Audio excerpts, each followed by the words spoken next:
لا حول ولا قوة إلا بالله العلي العظيم أعوذ بالله من الشيطان اللعين الرجيم بسم الله الرحمن الرحيم الحمد لله رب العالمين والعاقبة للمتقين والجنة للمطيعين والنار للملحدين والصلاة والسلام على مولانا ومولى الثقلين أبي القاسم محمد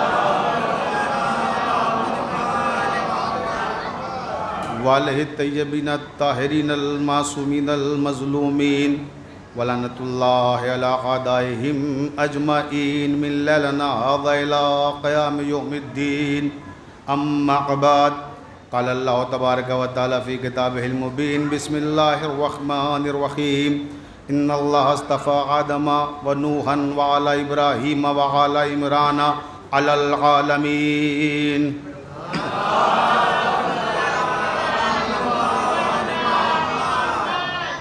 یہ کائنات اور اس کائنات کا ذرہ ذرہ محمد وآل محمد علیہم السلام کا مقروض ہے۔ اب اگر آپ کے لوح ضمیر پر بھی آل محمد علیہم السلام کے احسانات میں سے کسی معمولی سے احسان کا کوئی معمولی سا نقش بھی مرتسم ہے تو اتنی بلند صلوات پڑھیں جتنے آپ کے ذہنوں میں آل محمد بلند ہو سکتے ہیں۔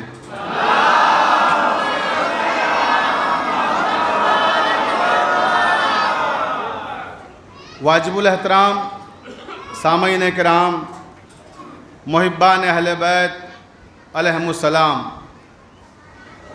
انجمن حیدری کے نوجوانوں کی جانب سے جو یہ عشرہ منعقد ہوتا ہے، آج اس عشرے کی 7ویں مجلس ہے اور گویا میری پہلی مجلس ہے۔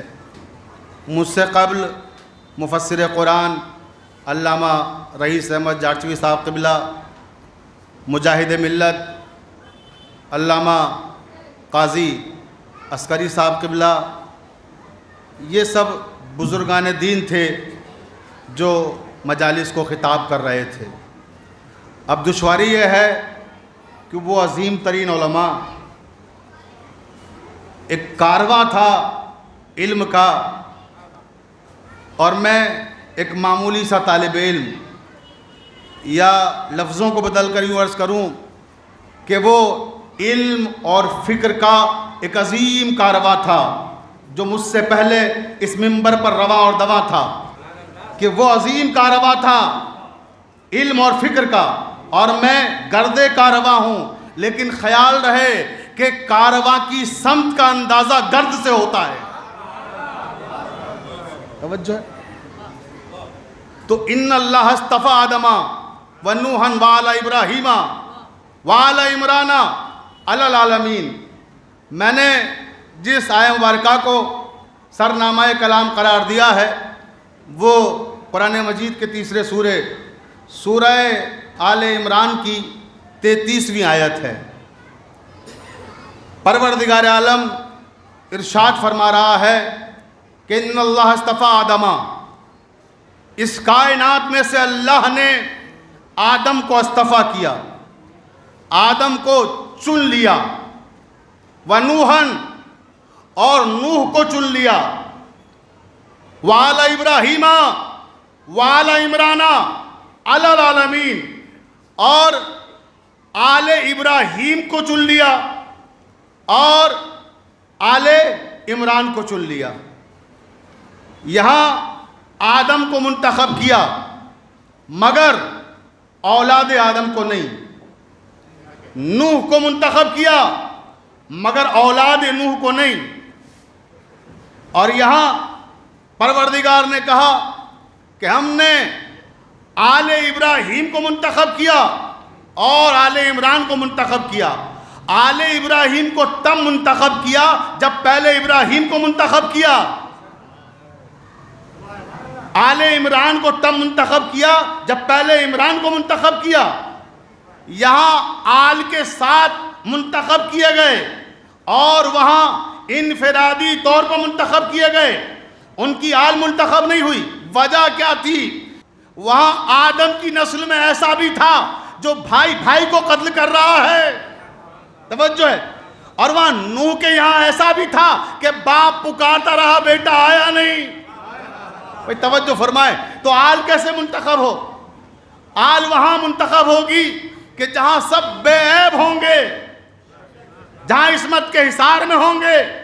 ابراہیم کو منتخب کیا اور ان کی آل کو منتخب کیا، عمران کو منتخب کیا اور ان کی آل کو منتخب کیا. اب یہاں یہ منتخب کرنے کا جو لفظ ہے یہ میری لسانی کمزوری اور مجبوری ہے.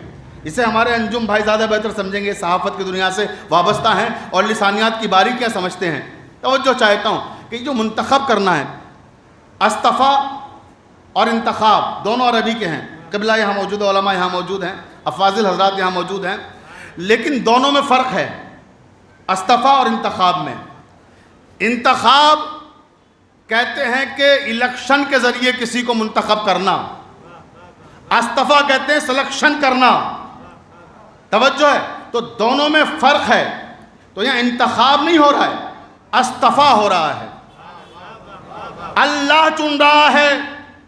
بھئی آپ بھی چنتے ہیں، فرق یہ ہے کہ وہ استفا میں چن رہا ہے اور آپ چھٹے وہ میں سے چھانٹتے ہیں. بھئی اہل زبان ہے، توجہ چاہتا ہوں. دیکھیں آپ صلوات پڑھ دینا محمد والے محمد پر.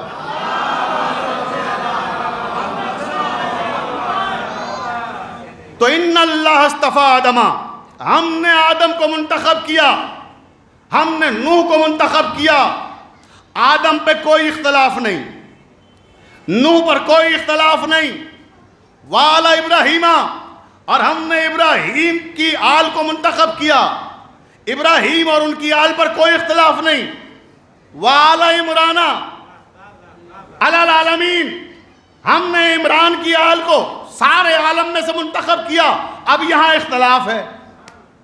توجہ چاہتا ہوں کہ اب یہ عمران کون ہے اور اس کی آل کون ہے. بہت توجہ فرمائیے گا. تمہیدی منزلیں ہیں. ہمارا جو عنوان گفتگو رہے گا 3 دن، عمران اور آل عمران. اسی پر انشاءاللہ میں گفتگو کروں گا. تو اب یہ سوال پیدا یہ ہوتا ہے کہ یہ عمران کون ہے، کہ یہ عمران کون ہے. یہ جو بھی عمران ہیں یہ وہ عمران ہیں کہ جن کی شان میں قرآن مجید میں 300 آیات نازل ہوئی ہیں. توجہ چاہتا ہوں. دیکھیں آپ، میں عمران پہ گفتگو کروں گا، ایمان پہ نہیں. صلوات پڑھ دیں محمد والے محمد پر.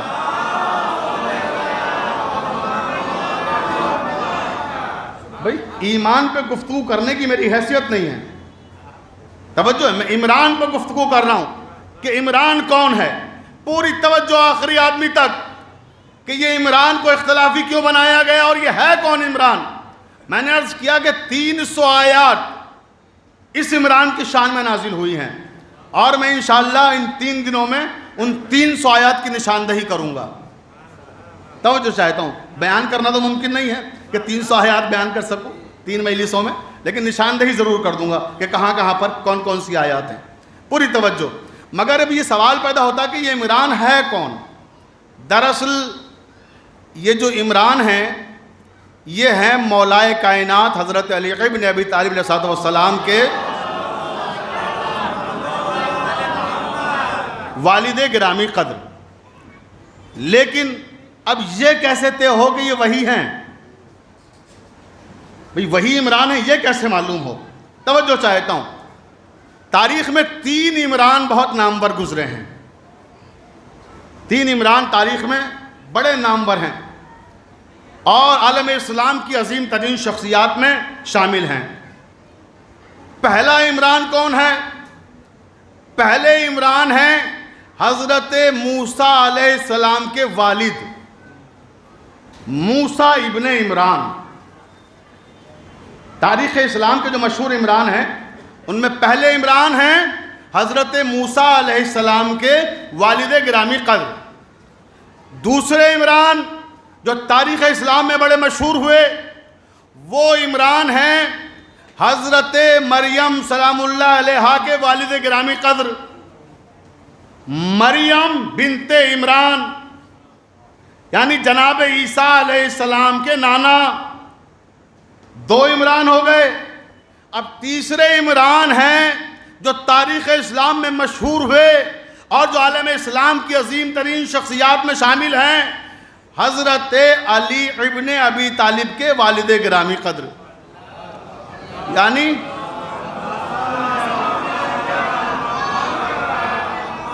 علی ابن عمران. بہت توجہ ہے. تو یہ 3 عمران ہے تاریخ میں. اب سوال یہ پیدا ہوتا ہے کہ جو عمران ہیں حضرت علی کے والد، انہیں آج دنیا میں کسی سے پوچھ لیجئے، ہر آدمی کہے گا ابو طالب، ابو طالب، ابو طالب.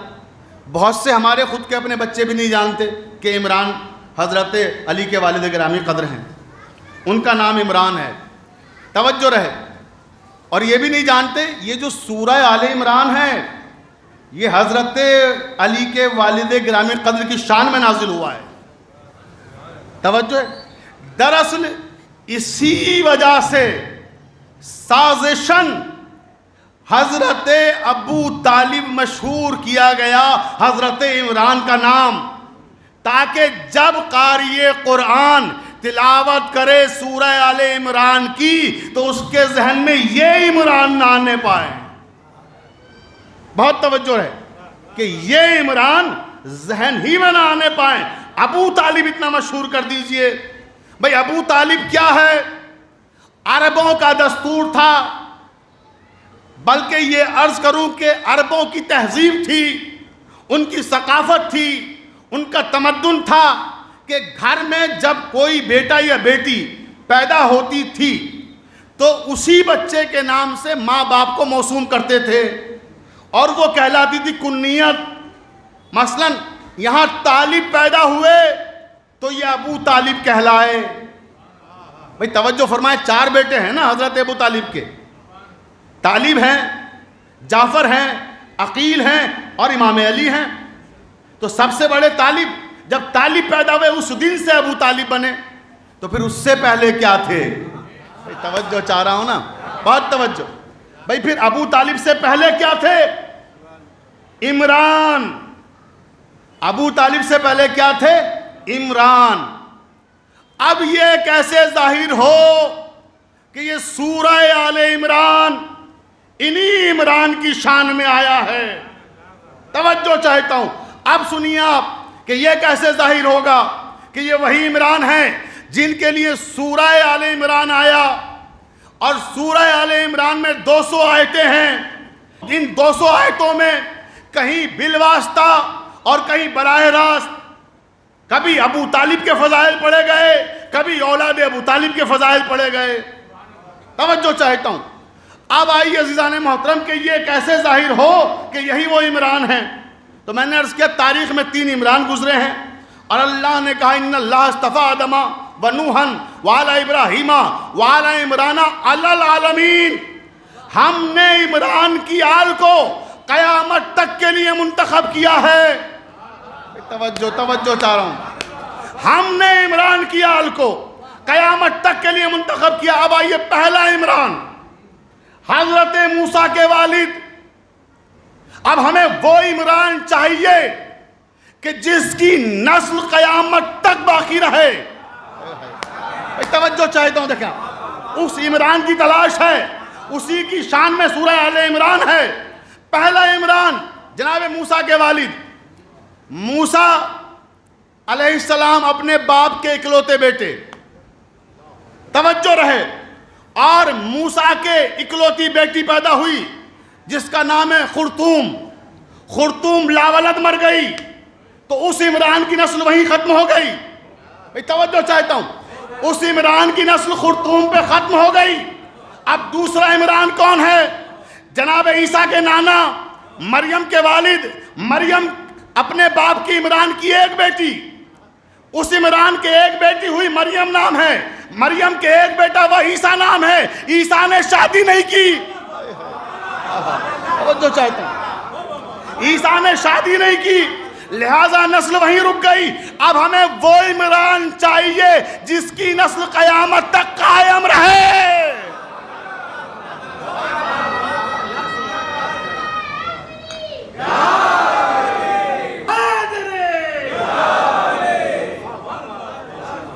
توجہ ہے؟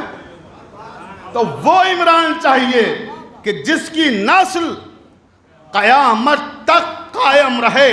الحمدللہ آج بھی قائم ہے.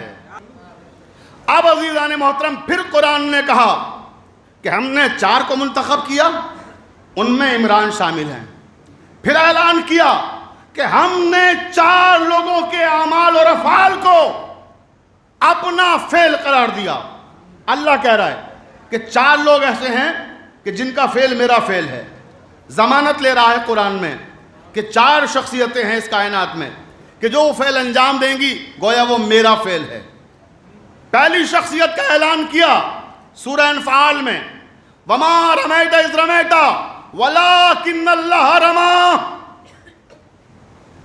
شب ہجرت جب نبی کریم اپنا وطن مکہ چھوڑ رہے ہیں، کفار باہر قتل کے لیے ننگی تلواریں لیے کھڑے ہوئے ہیں، وہی آئی کہ اے میرے حبیب جاؤ ان کے درمیان سے جاؤ اور کچھ کنکریاں اچھال دو، انہیں خبر بھی نہیں لگے گی کہ تم ان کے درمیان سے گزر گئے. توجہ چاہتا ہوں. وَمَا رَمَيْتَ إِذْ رَمَيْتَ وَلَٰكِنَّ اللَّهَ رَمَىٰ. اور میرے حبیب نے جیسے ہی باہر گھر سے آئے کنکریاں فضاؤں میں اچھالی اور اتنی دیر تک کے لیے جب تک وہ ان کے سامنے سے گزر نہیں گئے کفار کو کچھ نظر نہیں آیا، چلے گئے. پھر اللہ کہتا ہے لیکن یہ کنکریاں ہیں میرے حبیب تم نے نہیں اچھالی تھی، یہ ہم نے اچھالی تھی. توجہ چاہ رہا ہوں، یعنی تمہارا فعل ہمارا فعل تھا. پھر اسی آیت میں دوسری شخصیت کا اعلان کیا، فَلَمْ تَقْتُلُوهُمْ وَلَٰكِنَّ اللَّهَ قَتَلَهُمْ. ایک ہی آیت میں دونوں شخصیتوں کا ذکر کر رہا ہے پروردگار. اب دوسری وہ شخصیت کہ جس کا فعل ہمارا فعل ہے کہ وہ میدان احد کا مجاہد ہے. میدان احد میں جب امام علی نے تلوار چلائی، تلوار ٹوٹ گئی، ذوالفقار آئی، دشمن اسلام جتنے بھی تھے سب گویا علی کی تیغ سے تہہ تیغ ہو گئے. تب پروردگار نے کہا فَلَمْ تَقْتُلُوهُمْ وَلَٰكِنَّ اللَّهَ قَتَلَهُمْ. اے علی تم کیا سمجھتے ہو کہ تم نے انہیں قتل کیا ہے؟ ارے ہم نے انہیں قتل کیا ہے. بھئی توجہ چاہتا ہوں، قتل علی کر رہے ہیں اور اللہ کیا کہہ رہا ہے کہ ہم نے قتل کیا ہے. یعنی فعل علی کا ہے، منسوب پروردگار سے ہو رہا ہے. پھر اس کے بعد تیسری شخصیت کا اعلان کیا سورۃ الضحیٰ میں جا کے، وَوَجَدَ عَائِلًا فَأَغْنَىٰ. پھر چوتھی شخصیت کا اعلان کیا أَلَمْ يَجِدْكَ يَتِيمًا فَآوَىٰ. توجہ ہے، چاروں شخصیتیں مکمل ہو گئی. 2 شخصیتوں کا اعلان ایک سورے میں، 2 شخصیتوں کا اعلان ایک سورے میں.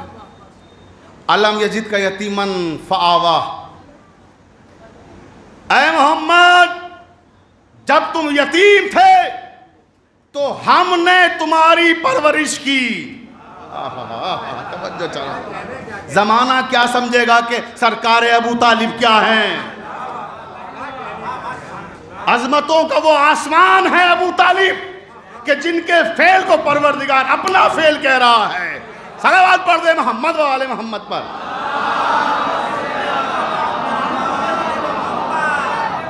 اس کے بعد تیسری شخصیت کا اعلان کرنے کے بعد چوتھی شخصیت کا اعلان کیا، وَوَجَدَكَ عَائِلًا فَأَغْنَىٰ. کہا میرے حبیب جب ہم نے تمہیں تنگ دست پایا تو ہم نے تمہیں غنی بنا دیا. غنی بنے کس کے ذریعے؟ جناب خدیجہ کے ذریعے. اور اللہ کیا کہہ رہا ہے کہ ہم نے بنا دیا. اب خدیجہ کا فعل بھی نگاہ قدرت میں، توجہ چاہ رہا ہوں، دیکھیں نا کیا عظیم ترین خاتون ہے یہ. اللہ کہہ رہا ہے کہ میرا فعل ہے، یعنی انہی نے غنی بنایا، گویا میں نے بنایا. اب یہاں ٹھہر کر ایک جملہ کہنا چاہتا ہوں اپنے تمام سنی شیعہ بھائیوں سے، کیونکہ میں جب مجلس خطاب کرتا ہوں میں ہمیشہ کہتا ہوں، میں نے مصطفیٰ آباد میں بھی ایام اعظام عشرہ اولیٰ پڑھا، میں نے وہاں بھی بار بار کہا اور یہاں موجود ہیں وہاں کے لوگ کافی اہل سنت حضرات مجلس میں بھی آئے کہ میں وہ بات کرتا ہوں جو سنی شیعہ سب کے لیے مفید ہو. لیکن میرے بھائیوں کے بھی غور کرو، وَوَجَدَكَ عَائِلًا فَأَغْنَىٰ، اللہ کیا کہہ رہا ہے؟ بہت توجہ فرمائیے گا، بہت نازک منزل سے گزر رہا ہوں اور بہت تیزی سے گزر رہا ہوں۔ پروردگار نے کہا کہ ہم نے محمد کو غنی بنایا ہے۔ اللہ جانے کون کون سمجھا۔ ہم نے محمد کو غنی بنایا ہے، اللہ نے تو محمد کو غنی بنایا تھا۔ صلوات پڑھ دینا محمد والے محمد پر۔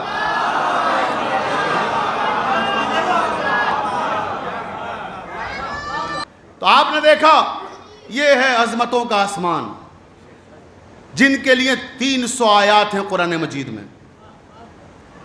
اور صرف یہی نہیں کہ محمد جب ہم نے تمہیں یتیم پایا تو ہم نے تمہاری پرورش کی، وَوَجَدَكَ عَائِلًا فَأَغْنَىٰ، اور ہمیں تنگ دست پایا تو غنی بنا دیا۔ لیکن اس پہ غور کیجئے، عالم یزید کا یتیمن فآوا، یہ آیت تھوڑا توجہ کی طالب ہے آپ سے، کہ ہم نے جب محمد کو یتیم پایا تو ہم نے پرورش کی، یعنی ابو طالب پرورش کر رہے ہیں۔ اور مسلمانوں کے 73 فرقے اس بات پر اتفاق کے رائے رکھتے ہیں کہ پرورش جناب ابو طالب علیہ السلام نے کی۔ توجہ چاہتا ہوں، اس کے بعد پھر 9ویں آیت میں عجیب و غریب بات کہی پروردگار نے، فَأَمَّا الْيَتِيمَ فَلَا تَقْهَرْ۔ سورہ احزاب میں کہا تھا کہ لَقَدْ كَانَ لَكُمْ فِي رَسُولِ اللَّهِ أُسْوَةٌ حَسَنَةٌ، ساری کائنات کے لیے میرے نبی کی سیرت نمونہ عمل ہے۔ بھئی توجہ فرمائیے، میں کہاں لے کے جا رہا ہوں آپ کو، اور آیتوں سے گفتگو کر رہا ہوں، روایتوں سے نہیں، اور 3 دن تک مسلسل صرف آیتیں سناؤں گا آپ کو۔ توجہ رہے، قرآن کہہ رہا ہے کہ لَقَدْ كَانَ لَكُمْ فِي رَسُولِ اللَّهِ أُسْوَةٌ حَسَنَةٌ، ساری کائنات کے لیے، مسلمانوں کے لیے نہیں، انسانوں کے لیے، ساری کائنات کے لیے میرے نبی کی سیرت نمونہ عمل ہے۔ عزیزان محترم، جس نبی کی سیرت ساری کائنات کے لیے نمونہ عمل قرار دی گئی ہو، اسی نبی سے قرآن پاک میں پروردگار عالم خطاب کر کے کہہ رہا ہے کہ عالم یجد کا یتیمن فاوا، اے محمد ہم نے جب یتیم پایا تو تمہیں ابو طالب کی پناہ میں دے دیا۔ ابو طالب نے تمہاری پرورش ایسے کی کہ تمہیں احساس یتیمی بھی نہ ہونے دیا۔ فَأَمَّا الْيَتِيمَ فَلَا تَقْهَرْ، خبردار اب تم بھی یتیموں کے ساتھ ویسا ہی سلوک کرنا جیسا تمہارے ساتھ ابو طالب نے کیا ہے۔ صلوات پڑھ دے محمد و آل محمد پر۔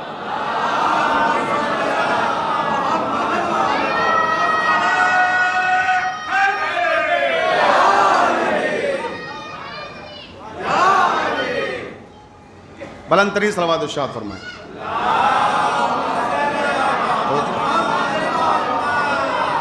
یعنی ساری کائنات کے لیے میرے نبی کریم کی سیرت نمونہ عمل، اور میرے نبی کو اللہ حکم دے رہا ہے کہ محمد ابو طالب کی سیرت کو دیکھو۔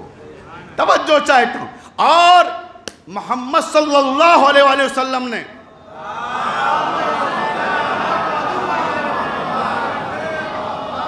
ایک جگہ نہیں، کئی مرحلوں پر ابو طالب کی سیرت پہ عمل کر کے دکھایا۔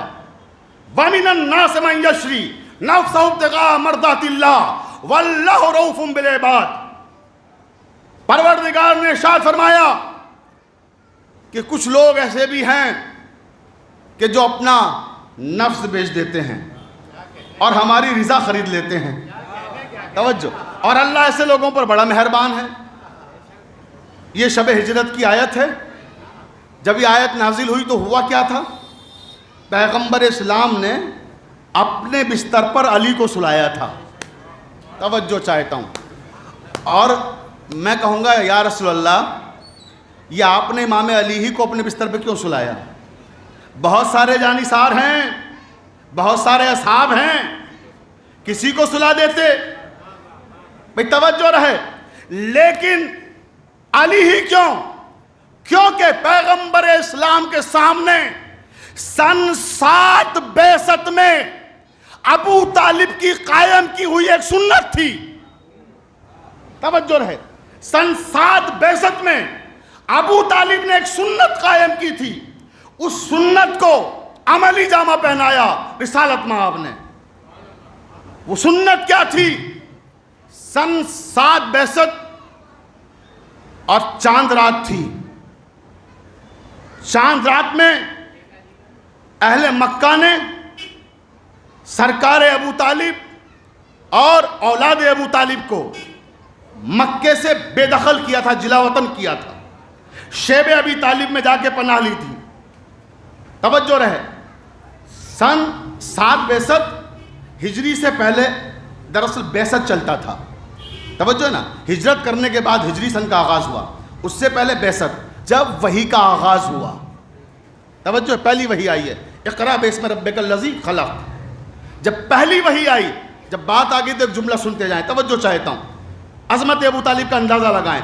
جب پہلی وحی آئی غار ثور میں، تو وحی کے بعد صحیح بخاری، مشکوٰۃ شریف، صحیح ترمذی، میں کس صحیح کتاب کا حوالہ دوں، بلکہ اجازت دیں تو عرض کروں کہ جتنی بھی صحیح کتابیں ہیں ان سب نے یہ لکھا کہ وحی اول کے بعد سرکار رسالت مآب اپنے چچا حضرت ابو طالب کی خدمت میں حاضر ہوئے اور کہا کہ چچا جان، مجھ پر اللہ کا پیغام نازل ہو چکا ہے، وحی آ چکی ہے، فَمَاذَا عِندَكَ يَا عَمْ، اے چچا جان اب آپ مجھے حکم دیجئے مجھے کرنا کیا ہے۔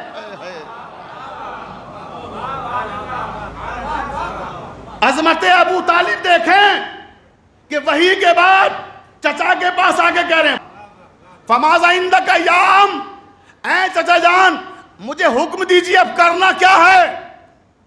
چچا نے کہا اے میرے بیٹے، وحی کا آغاز ہو چکا ہے، اور جب تک میرے بدن میں لہو کا ایک قطرہ بھی باقی ہے تب تک میں آپ کا ساتھ دوں گا۔ بہت توجہ رہے، تو میں عرض کر رہا تھا کہ یہ جو سلسلہ تھا پروردگار عالم نے جن کو منتخب کیا ان میں 4 لوگوں میں شامل، اور اس کے بعد ان 4 میں شامل کہ جن کے افعال کو پروردگار اپنا فعل قرار دے رہا ہے، اور یہ کہ جب یہ 7 بعثت میں سنت قائم ہوئی، وہ سنت کیا تھی؟ توجہ چاہتا ہوں، وہ تاریخ نے لکھا، بلکہ میں آج کے ایک بہت ہی معتبر ترین اور مستند ترین مصنف کا نام لے دوں، پاکستان کے بڑے معروف اسکالر ہیں شیخ طاہر القادری، ان کی کتاب ہے القول الغالب فی ایمان ابی طالب، توجہ ہے، اس کتاب سے بھی یہ روایت پڑھ رہا ہوں میں۔ وہ کیا لکھتے ہیں کہ 3 سال تک شیب ابی طالب میں ابو طالب اور ابو طالب کے خانوادے کا اہل مکہ نے معاشرتی مقاطعہ کیا، معاشرتی مقاطعہ یعنی سوشل بائیکاٹ، کس کا کیا؟ اب یہ جملے ہیں طاہر القادری کے کہ مکے کے کافروں نے مسلمانوں کا سوشل بائیکاٹ کیا۔ اب ابو طالب کو کافر کہنے والوں، بھئی ابو طالب سوشل بائیکاٹ کرنے والوں میں ہیں یا ہونے والوں میں ہیں؟ صلوات پڑھ دیں محمد و آل محمد پر۔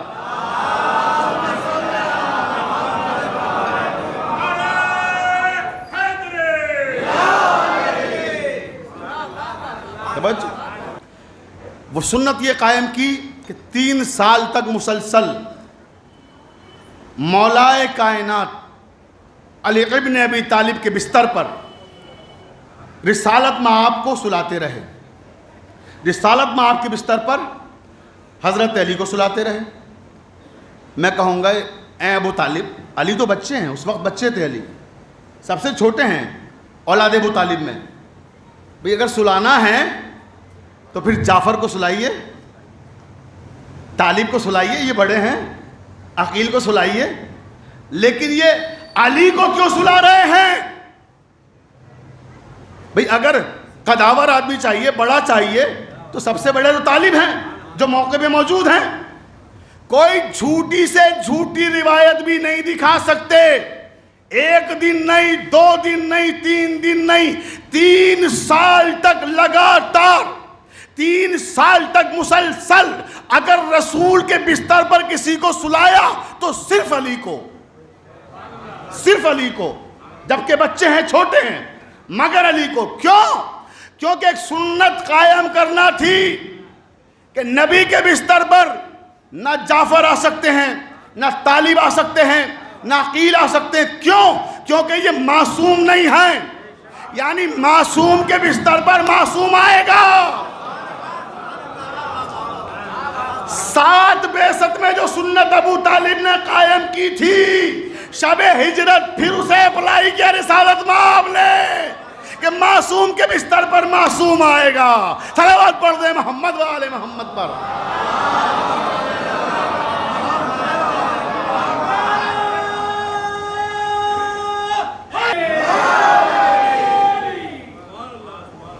بہت توجہ زان محترم. تو یہ سنت ابو طالب قائم کر رہے ہیں، عمل رسالت مآب کر رہے ہیں، جبکہ قرآن کیا کہہ رہا ہے؟ لَقَدْ كَانَ لَكُمْ فِي رَسُولِ اللَّهِ أُسْوَةٌ حَسَنَةٌ. مجھ پر کوئی فتویٰ نہیں لگا سکتے آپ کہ صاحب دیکھیے حضرت ابو طالب کو اتنا بڑھا دیا. میں روایتیں پڑھ ہی نہیں رہا ہوں، میں تو آیتیں پڑھ رہا ہوں. کوئی توجہ ہے نا زان محترم؟ اگر فتویٰ دیجئے گا تو پھر اللہ پہ دیجئے گا. بہت توجہ زان محترم. تو یہ بہت سارے ایسے مواقع ہیں، اور میں کس کس سنت کا ذکر کروں. ابو طالب سے ضد بھی ہے، ابو طالب سے بہر بھی ہے، ابو طالب سے دشمنی بھی ہے، ابو طالب سے حسد بھی ہے، ابو طالب سے نفرت بھی ہے، مگر اس کے باوجود ساری کائنات، سارے عالم کے مسلمان سنت ابو طالب پر عمل بھی کر رہے ہیں. ولیمہ مسنون لکھ لکھ کے شادی کارڈ بانٹتے ہو. ارے یہ کس کی سنت ہے؟ ابو طالب کی سنت ہے. صلوات پڑھ دیں محمد و آل محمد پر.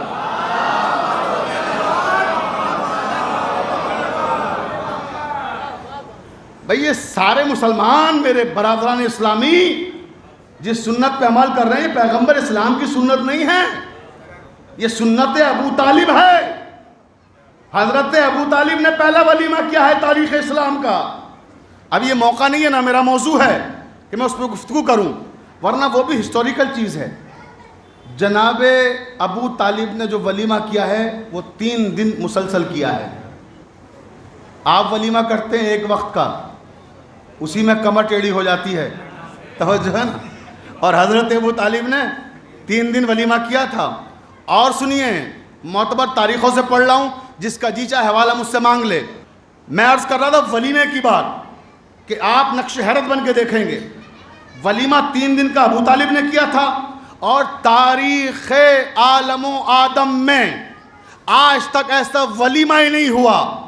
دوسرا ولیمہ کیا ہے؟ جناب ختیجہ نے. اور وہ ولیمہ کتنے دن کا تھا پتہ ہے آپ کو؟ 6 مہینے. 6 مہینے. کبھی سنا آپ نے کہ کوئی ولیمہ 6 مہینے تک چلا ہو؟ اب اس کی شان کیا تھی، انداز کیا تھا، 6 مہینے ولیمہ کیسے چلا؟ دفعہ بعد میں ابھی جو خمسہ پڑھنے آؤں گا تو یہی موضوع رکھوں گا انشاءاللہ. اس میں پھر میں عرض کروں گا کہ کیسے ولیمہ، کس طرح سے، کس شان کے ساتھ ولیمے کا اہتمام اور انتظام کیا گیا. توجہ چاہتا ہوں. تو میں عرض کر رہا تھا کہ شیب ابی طالب میں سنت قائم کی جناب ابو طالب نے. اور ایک اور بڑی خوبصورت روایت شیخ الاسلام طاہر القادری صاحب نے اپنی کتاب میں لکھی ہے.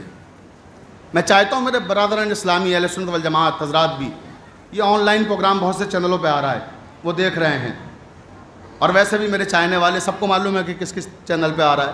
تمام اہل سنت دوست میرے یہ پروگرام دیکھ رہے ہیں، اور یہاں بھی الحمدللہ آس پاس میں ہمارے برادران اسلامی موجود ہیں، اور بعد میں یہ نیٹ پر بھی موجود رہے گا. میں اپنی کتاب سے نہیں پڑھ رہا ہوں، میں نے نام بتا دیا کتاب کا. کتاب مارکیٹ میں موجود ہے، انٹرنیٹ پہ موجود ہے. بہت توجہ فرمائیے گا ایک جملے پر. جب نتیجہ پیش کروں گا تو انشاءاللہ آپ کا جذبہ ایمانی آسمانوں تک جائے گا. طاہر القادری لکھ رہے ہیں کہ شیب ابی طالب میں 3 سال تک حضرت ابو طالب کا ایک دستور خاص تھا. دستور خاص کیا تھا وہ لکھتے ہیں کہ جب کھانے کا وقت ہوتا تھا حضرت ابو طالب جو رئیس قریش ہیں، سردار بٹھا ہیں، اپنے ہاتھوں سے دسترخوان لگاتے تھے۔ 1-2 دن کا قصہ نہیں ہے، 3 سال لگاتار۔ اور ان 3 سالوں میں ایسے دن بھی آئے جب فاقے بھی کیے ہیں، ایسے بھی دن آئے جب اچھا کھانا بھی ملا، ایسے بھی دن آئے جب بالکل معمولی سا کھانا ملا۔ لیکن کسی بھی طرح کا کھانا ہو، اچھا ہو، معمولی ہو، فاقے کے دن ہو، نمک سے فاقہ توڑا ہو، دسترخوان کون بچھاتا تھا؟ رئیس قریش حضرت ابو طالب۔ جب وہ دسترخوان بچھاتے تھے تو سارا خاندان جو شیب ابی طالب میں ہے وہ سب دسترخوان پہ آ جاتا۔ اور جناب فاطمہ زہرا بہت چھوٹی سی تھیں، ابھی تو گود میں ہیں جناب خدیجہ کے، بچی ہیں بالکل۔ جناب خدیجہ ان کو گود میں لے کے آ کے دسترخوان پر بیٹھ جاتی۔ سارا خاندان دسترخوان پر ہے۔ اب یہاں روایت کو روکوں گا اور روک کے آپ کے اذہان کو ایک دوسری منزل کی طرف لے کر جاؤں گا، پھر واپس یہی لاؤں گا۔ توجہ چاہتا ہوں، ابھی آپ یہاں پر رک جائیں کہ دسترخوان لگا ہوا ہے شیب ابی طالب میں، حضرت ابو طالب بیٹھے ہوئے ہیں، سارا خاندان بیٹھا ہوا ہے، کھانا سجا ہوا ہے۔ توجہ رہے۔ اب ہمارے اہل سنت برادران اور اہل تشیع حضرات کا ایک عقیدہ بیان کر دوں، پھر واپس روایت کی طرف آئیں گے۔ ہمارے برادران اہل سنت کا ایک عقیدہ ہے اور اہل تشیع کا ہمارا اپنا ایک عقیدہ ہے۔ عقیدہ کیا ہے؟ 2 لفظ ہیں عربی میں، ایک ہے رزاق، ایک ہے رزق۔ توجہ ہے، رزق جو آپ اور ہم تناول کرتے ہیں، رزاق جو رزق عطا کرتا ہے۔ توجہ ہے۔ تو اب ہمارا عقیدہ ہمارے برادران اسلامی سے تھوڑا سا مختلف ہے۔ ان کا عقیدہ کیا ہے پہلے وہ سن لیجئے، پھر میں اپنا عقیدہ کیا ہے وہ بتاؤں گا۔ پوری توجہ۔ ہمارے برادران اہل سنت والجماعت کا عقیدہ یہ ہے کہ اللہ رزاق ہے، بے شک اللہ رزاق ہے، مگر تقسیم رزق کی ذمہ داری اس پاک پروردگار نے حضرت محمد مصطفیٰ صلی اللہ علیہ وسلم کو دی ہے۔ یہ ہمارے برادران اہل سنت والجماعت کا عقیدہ ہے۔ کیا؟ کہ رزاق اللہ ہے، تقسیم رزق کی ذمہ داری حضرت محمد مصطفیٰ صلی اللہ علیہ وسلم کی۔ اب ہمارا عقیدہ کیا ہے؟ ہمارا عقیدہ ذرا مختلف ہے۔ ہمارا عقیدہ یہ ہے کہ رزاق وہ ہے، توجہ رہے، رزاق وہ ہے، باری تعالیٰ ہے، مگر تقسیم رزق کی ذمہ داری اس نے حضرت علی ابن ابی طالب کو دی ہے۔ توجہ ہے۔ ہمارا عقیدہ کیا ہے؟ کہ تقسیم رزق کی ذمہ داری حضرت علی کو دی ہے۔ اور تاریخ میں ایسے بہت سے واقعات بھی موجود ہیں کہ ایک بار مولا کائنات مسجد کوفہ میں خطبہ دے کر باہر آئے، ایک بلندی پہ کھڑے ہوئے کچھ اشارے کر رہے تھے۔ ایک شخص آیا، کہنے لگا یا علی یہ کیا کر رہے ہیں آپ؟ فضاؤں میں آپ انگلی چلا رہے ہیں، آخر یہ اشاروں سے کر کیا رہے ہیں آپ؟ تو مولا نے فرمایا کہ کائنات کو رزق تقسیم کر رہا ہوں۔ توجہ رہے، کائنات کو رزق بانٹ رہا ہوں۔ اچھا بھئی واہ، یہاں چھوٹی سی بلندی پہ کھڑے ہو کے ساری کائنات کو رزق بانٹ رہے ہیں، سبحان اللہ۔ چلا گیا واپس، پھر دوسرے دن پھر مولا اسی بلندی پر اسی انداز میں ہوا میں ہاتھ لہرا رہے ہیں۔ وہ پھر آیا، کہا یا علی آج کیا کر رہے ہیں؟ کہا رزق بانٹ رہا ہوں۔ پھر چلا گیا، پھر تیسرے دن آیا، کہنے لگا یا علی آج کیا کر رہے ہیں؟ کہا سن، کائنات کو رزق بانٹ رہا ہوں، اور مٹھی میں بند کر کر جو شیشی لایا ہے اور اس شیشی میں جو چیوٹی ہے اسے بھی دے دیا۔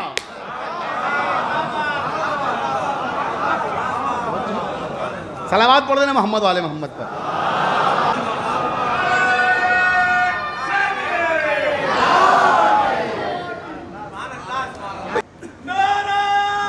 تھوڑا بلند نعرے لگائیے۔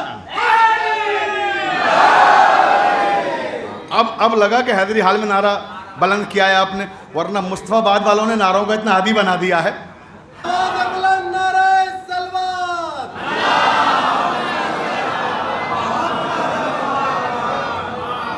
عزیزان محترم، وقت ختم ہو گیا اور ابھی بات نامکمل ہے. مکمل کر کے بس آج کی حد تک گفتگو یہیں روک دوں گا، انشاءاللہ پھر کل یہیں سے شروع کروں گا.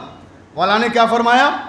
رزق بانٹ رہا ہوں، اور جو شیشی لے کے آیا ہے مٹھی میں، اور اس شیشی میں جو چیونٹی بند کر کے لایا ہے اسے بھی دے دیا. توجہ رہے، بڑا نادم ہوا اور دیکھا شیشی میں چیونٹی کے منہ میں دانا تھا. توجہ چاہتا ہوں، شرمندہ ہو کے چلا گیا. اب عزیزان محترم پھر واپس آئیے حضرت ابو طالب کے دسترخوان پر. بہت توجہ رہے، رزق بانٹنے کے تعلق سے دو عقیدے سامنے آئے، ایک ہمارے اہل سنت برادران کا، ایک آپ کا. انہی نے کیا کہا؟ محمد رزق بانٹتے ہیں، ہم نے کیا کہا؟ علی بانٹتے ہیں. لیکن میں کہتا ہوں کہ ہمارے برادران اہل سنت والجماعت بھی صحیح ہیں. توجہ چاہتا ہوں، وہ بھی صحیح ہیں، آپ بھی صحیح ہیں. اب دونوں اپنے اپنے صحیح عقیدے کے ساتھ میرے ساتھ آئیے شیب ابی طالب میں بچھے ہوئے دسترخوان پر. توجہ چاہتا ہوں.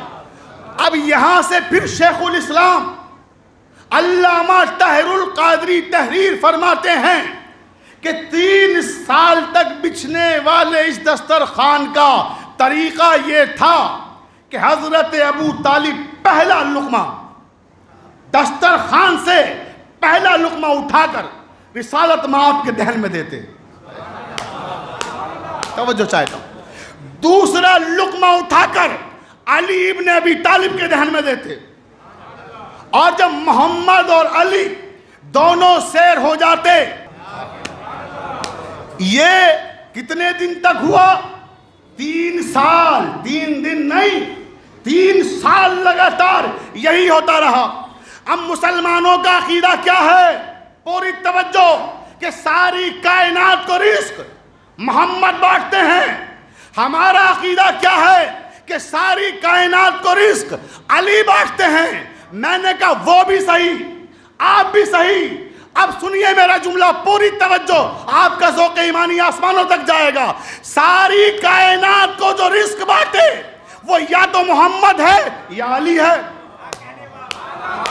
اللہ جانے وہاں تک پہنچے نہیں پہنچے. ساری کائنات کو جو رزق بانٹے یا محمد ہے یا علی ہے، اور جو محمد اور علی کو رزق دے وہ ابو طالب ہے. صلوات پڑھ دے محمد و آل محمد پر.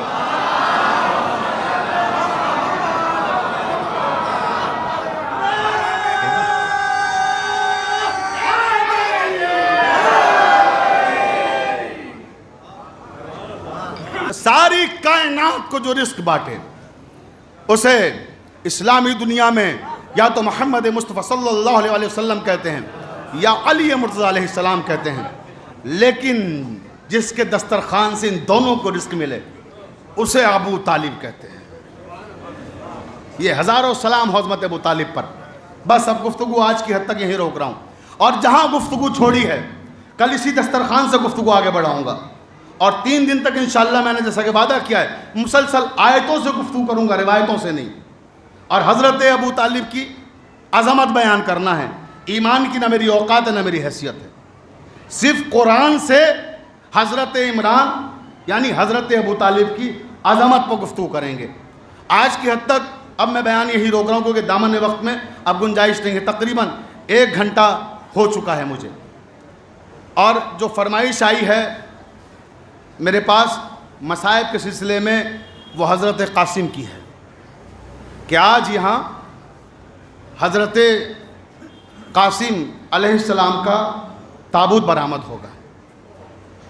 پروردگار عالم ان نوجوانوں کو، ان بچوں کو سلامت رکھے کہ جنہی نے یہ عشرہ قائم کیا ہے. یہ چھوٹے چھوٹے بچے تھے اس وقت جب انہی نے یہ عشرہ قائم کیا تھا، اور مجھے یاد ہے اچھی طرح سے کہ یہاں گٹیاں پڑی ہوئی تھیں. پہلا سال جو اشرے کا تھا وہ اشرا میں نے پڑھا تھا، وہاں کرسی اس کونے میں لگتی تھی اور گٹیاں پڑی ہوئی تھی، صرف گٹیوں پہ چٹائی ہوتی تھی. اور اس کے بعد مصروفیات ایسی رہیں کہ میں خود حاضر نہ ہو سکا، مگر مسلسل ذاکرین بھیجتا رہا، اور بہت زمانے کے بعد آج میں خود ان مجالس کو خطاب کرنے کی سعادت حاصل کر رہا ہوں. لیکن ان مجالس میں کیا ہے، ایک جذبہ پوشیدہ ہے، اس جذبے کو میں سلام کرتا ہوں. وہ جذبہ کیا ہے؟ جب بچے پروان چڑھتے ہیں، چھوٹے چھوٹے بچے ہوتے ہیں، تمام قصبات کی اپنی اپنی تہذیب ہوتی ہے. ابھی محرم کا مہینہ چل رہا ہے اور محرم کی 20 تاریخ ہو گئی ہے، لیکن مصائب کی فرمائش وہ کی گئی جو 7 تاریخ سے منسوب ہیں. اس کی وجہ کیا ہے یہ بیان کر دوں. قصبات کی اور دیہات کی اپنی ایک الگ تہذیب ہوتی ہے. تو ہمارے یہاں کی جو تہذیب ہے، ہمارے یہاں کا جو کلچر ہے، جو 7ویں تاریخ ہے وہ حضرت قاسم سے منسوب ہے. اب یہ بچے یہاں آ کر بھی ان دنوں میں کیوں حضرت قاسم کا تابوت اٹھا رہے ہیں، کیوں حضرت علی اکبر کا تابوت اٹھا رہے ہیں، کیوں اون محمد کا تابوت اٹھا رہے ہیں؟ اس کی وجہ کیا ہے؟ اس کی وجہ یہ ہے کہ کچھ ایام ایسے بھی آئے ہیں درمیان میں کہ محرم میں بچوں کے اگزام ہوتے تھے، بچے سانکھلی جا نہیں پاتے تھے. وہ جذبہ دیکھیں آپ، وہ جذبہ یوں پروان چڑھتا ہے کہ وہاں ہم وہ تابوت نہ اٹھا سکے تو ہم نے یہاں تابوت کا اہتمام کیا، کیونکہ بچوں کے اندر جو عزائی جذبہ پیدا کیا گیا ہے وہ جذبہ آج بھی ویسے ہی موجود ہے. لہٰذا میں آپ سب سے گزارش کروں گا کہ بچوں کو عزا سے وابستہ رکھیے، مجالس میں لے کے جائیے، جلوس میں لے کے جائیے، وہیں سے عزائی جذبہ پروان چڑھتا ہے. تو یہ عزائی جذبہ کبھی مرنے نہ دیجیے گا. اب آئیے آج کی تاریخ پر چند جملے کہوں اور مجلس کو تمام کر دوں. آج اس شہید سے منسوب ہے، ان نوجوانوں نے جو یہ آج کی تاریخ منسوب کی ہے وہ اس شہید سے منسوب کی ہے جو 13 یا 14 برس کا بچہ تھا. عزادارو، ادھر میں نے صرف ابھی ذکر کیا ہے، ابھی تو نام بھی نہیں آیا میری زبان پر. آپ کیا ہے بلند ہونے لگی، آپ کی آوازیں بلند ہونے لگی. آج ہمیں حضرت امام حسن کے یتیم کا ماتم کرنا ہے. عزادارو، امام حسن مجتبیٰ کا وہ یتیم بچہ کہ جب سن 50 ہجری اور 28ویں صفر کی تاریخ تھی، اس وقت یہ بچہ 3 یا 4 برس کا تھا. راوی کہتا ہے کہ اس بچے کو حضرت ابو الفضل عباس اپنی گود میں لیے ہوئے تھے اور امام حسن کا جنازہ تھا جو جنت البقیع کی طرف جا رہا تھا. اچانک کیا ہوا کہ حضرت امام حسن کے جنازے پر تیروں کی بارش شروع ہو گئی. اجرکم اللہ، مولا کوئی غم نہ دے آپ کو سوائے غم حسین کے. قاسم 3 برس کا بچہ ہے جو دیکھتا ہے بابا کے جنازے پر تیروں کی بارش ہو گئی. اس کے بعد حضرت قاسم کو حضرت عباس نے اپنی آغوش سے اتارا اور کہا علی اکبر تم قاسم کو دیکھو، اور یہ کہہ کر دوڑتے ہوئے آئے، تلوار نکالی اور جیسے ہی دروازے سے باہر جانا چاہتے تھے امام حسین دروازے پہ کھڑے ہوئے تھے. عباس، میں نے تمہیں مدینے کے لیے نہیں کربلا کے لیے مانگا. آقا عباس کہتے ہیں آقا حسین سے، شہزادے میری آنکھوں کے سامنے میرے آقا امام حسن پر تیروں کی بارش ہو اور آپ مجھے حکم دیتے ہیں کہ تلوار نیام میں رکھ لو. امام حسین نے بی بی زینب کی طرف اشارہ کیا کہ بہن میرے غازی کو سنبھالو، بہن زینب غازی کو سنبھالو. جناب زینب غازی عباس کے سامنے آ گئی. جنازہ گھر میں رکھا ہوا ہے. عزادارو اب سنیں گے، یہ 3 برس کا بچہ ایک گوشے میں کھڑا ہوا یہ منظر دیکھ رہا ہے کہ بابا کے جنازے سے پھوپھیاں بیٹھ کر تیر نکال رہی ہے. یہ بچہ کھڑا ہوا سوچ رہا ہے، ابھی چھوٹا ہے، کم سن ہے، کہ میرے بابا کا جنازہ قبرستان گیا تھا اور واپس آ گیا. جب قبرستان گیا تھا تو سفید کفن تھا، واپس آیا ہے تو کفن سرخ ہو چکا ہے. یہ بچہ دیکھ رہا ہے سارے منظر اپنی آنکھوں کے سامنے. عزادارو، کیا آپ نے کوئی غریب سے غریب بھی ایسا دیکھا ہے؟ اے میرے مسلمان بھائیو، انصاف سے مجھے بتاؤ، کیا کسی غریب کا جنازہ، غریب سے غریب کا جنازہ بھی گھر سے نکل کر واپس گھر آتا ہے؟ ارے یہ زہرا کا لال ہے، اتنا غریب کہ جنازہ گھر سے نکلا پھر گھر واپس آ گیا. اجرکم اللہ. مولا کوئی غم نہ دے آپ کو سوائے غم اہل بیت کے. بازاداروں مجلس تمام ہو رہی ہے. آخری جملے. اب راوی کہتا ہے کہ کربلا کا میدان ہے، 10ویں محرم ہے، 61 ہجری ہے. ام فروہ کہتی ہیں قاسم اونو محمد شہید ہو گئے. قاسم ایک کے بعد ایک، کبھی انصار کبھی اصحاب شہادت کا جام نوش کر رہے ہیں، اور تم ابھی تک دنیا کہاں سے لائے گی ایسی مائیں؟ بیٹے سے ماں کہہ رہی ہے تم زندہ ہو ابھی تک؟ قاسم تم نے ابھی تک اپنی جان کا نذرانہ آقا حسین کی خدمت میں پیش نہیں کیا. اماں میں بہت بار گیا، اماں مجھے چچا اجازت نہیں دیتے. یہ بچہ ایک عجیب فقرہ کہتا ہے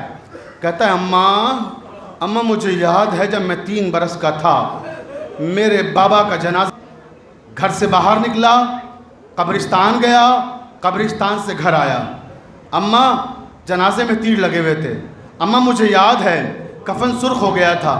لیکن اماں، عزاداروں مولا آپ کو جملہ سننے کی طاقت ہے، پڑھ سکو اس جملے کو. قاسم نے عجیب فقرہ کہا، اماں میرے بابا کا جنازہ کم سے کم اس لائق تو تھا کہ قبرستان سے گھر آ سکے. اماں مجھے اجازت دلا دیجئے، میرا لاشا اس لائق نہیں بچے گا کہ اسے گھر واپس لایا جا سکے. اجرکم اللہ. مولا کوئی غم نہ دے آپ کو سوائے غم اہل بیت کے. ماں اور بیٹے کے درمیان گفتگو ہو رہی ہے.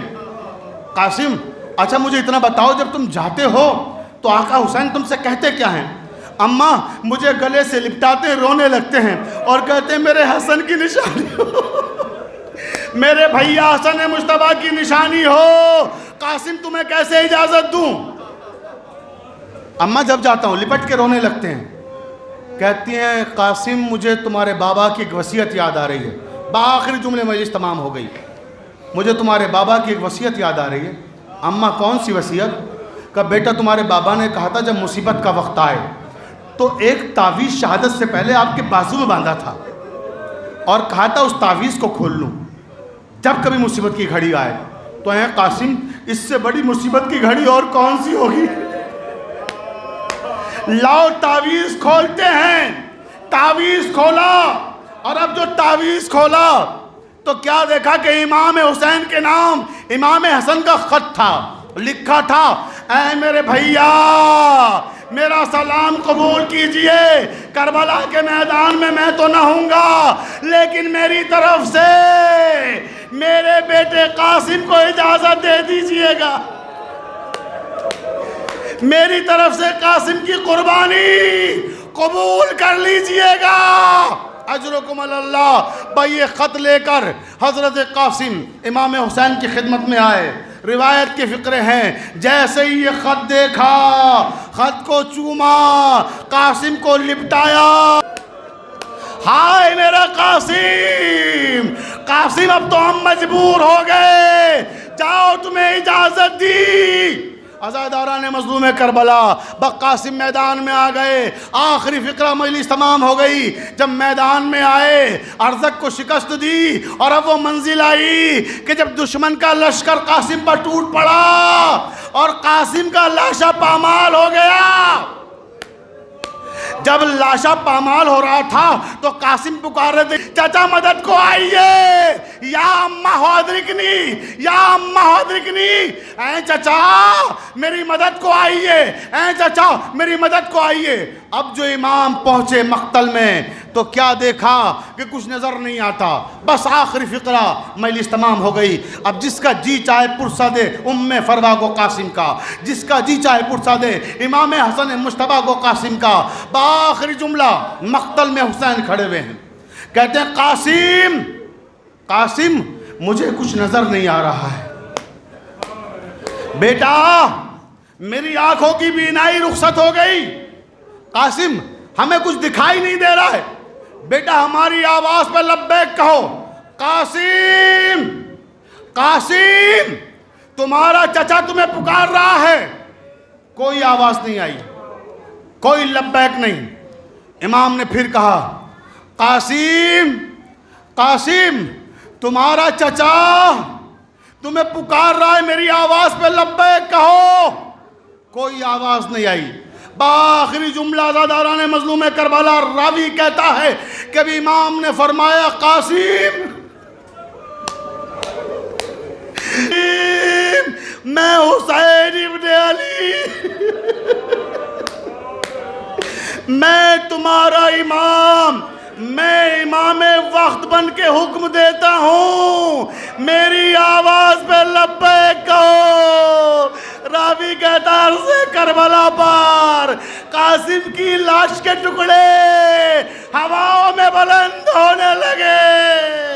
ادھر ہواؤں میں قاسم کی لاش کے ٹکڑے بلند ہوئے. آقا حسین نے ایک ایک ٹکڑے کو جمع کیا, سارے ٹکڑے اپنے امامے میں اکٹھا کیے, خیمے کے قریب آئے. ایک طرف قاسم کی لاش, ایک طرف علی اکبر کی لاش رکھی, بیچ میں خود بیٹھ کر کہتے ہیں یا اللہ یا اللہ واہ غربتا واہ غربتا, اے میرے پروردگار تیرا حسین غریب ہو گیا. اے میرے مالک ربنا تقبل منا انک انت السمیع العلیم. اے میرے معبود میری ان قربانیوں کو اپنی بارگاہ میں قبول فرما.